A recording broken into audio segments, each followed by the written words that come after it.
How's it going, everyone? It's Gavin from Balls to You, and this is an extension of obviously the breeding videos, the breeding programs that I've been doing for you guys to try and help you with your breeding seasons. And we've been talking lately regarding females in different sorts of stages. Now, um, I am filming this on my phone, so bear with me, but this is a Cryderline Ultramale female, and she's been bred to a pastel het ultramale male. Now, this girl has ovulated, she has shed out, and she should be due to lay eggs round about on the 25th of the 2nd, which is obviously the 25th of February. So, but what I wanted to do, if I can somehow,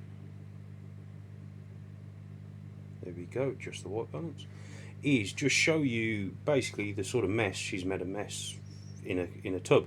What they tend to do is go through nesting periods. So it's not unusual to walk in and have a look and see the female that's gravid or about to drop her eggs basically trash her tub. Now, for you guys, you know I use paper because I like it, it's clean, it's hygienic, I just rate it over and all. But if you had something in here like Reptichip or Cocoa Mulch or any sort of fibrous bedding, you would see that she would have coned that area out, and she would be sitting as close to the heat source as possible. And what she's basically doing is she's actually warming herself up. Now, I can feel she's pretty warm. Let's just take a temp gun and just temp her out. Okay, she's running at 84, which is, for those who don't know, that's about right for a female that is gravid. What I've noticed anyway. I'm not going to go and delve too much into the temperatures of the females because that will only confuse people, and what I want you guys to learn is feel over using equipment. So I don't use an ultrasound. I may use a temp gun every now and again, but a lot of it is done off feel and off visual inspections. Now, there is the old saying that you can only breed snakes if you're cleaning snakes, and that is very true. And that's because what's happening is every day you're going into that enclosure and you're looking at that female, you're picking her up, you're cleaning it, you're changing the water, freshening the water up. You can only do that if you're in contact with the animals. So if you've got a bigger collection, then yes, you will need something like an ultrasound because you won't have that closeness, let's say, with your animals. So if you've got over 160 breeding ball python females, then you're not going to be able to go into every single one every day and pick them up and have a look and sort of interact with that female. That's why I always say, a smaller collection is a better collection, but it's one of them. But what I'm trying to say is, for you to learn the feel and the look of a gravid ball python is going to excel you in this hobby tenfold.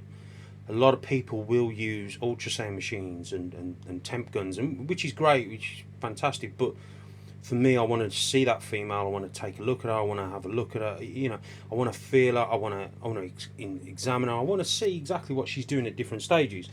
For me, that is really, really important. So, what I'm going to do today is all I'll do. Obviously, she's close to laying, so she's not likely to go to the toilet or anything else at this stage. But as you can see, she's shed out. So what I'm going to do, I'm going to clean her out, and I'm going to put some fresh paper in there and just leave her alone. I'll probably put the paper on top of her because obviously that's where she wants to be. Okay, she wants to be there. So I'm not going to put her on top of the paper. I'm just going to put the paper over the top and just put her back in because that's where she feels most comfortable. Okay, I've got another female in the other rack who's doing exactly the same thing. She's under the paper. She's due on the day before, 2 days before this one, and she's doing exactly the same thing. She's under the paper. She's finding that sweet spot for her to get ready to nest and lay her eggs. So again, I do exactly the same with her. probably about 2 weeks out from when they're due to lay, I'll just change the paper, make sure it's nice and fresh, and there's no urates or poo or anything in there or stuck shed, just so it just makes it easier so nothing sticks to the actual eggs when they do lay the eggs. Okay, so just wanted to show you a quick example of a gravid female. Again, this is unusual, guys. This is something, as I said before, you've got to go in, you've got to know your animals and understand their day-to-day routine, and you're only going to do that by checking your animals out, by having an interaction with them. So I can tell you, when I've walked in, I've looked through a tub and I've seen I've seen the paper all screwed up like this. I know this is an unusual unusual for her.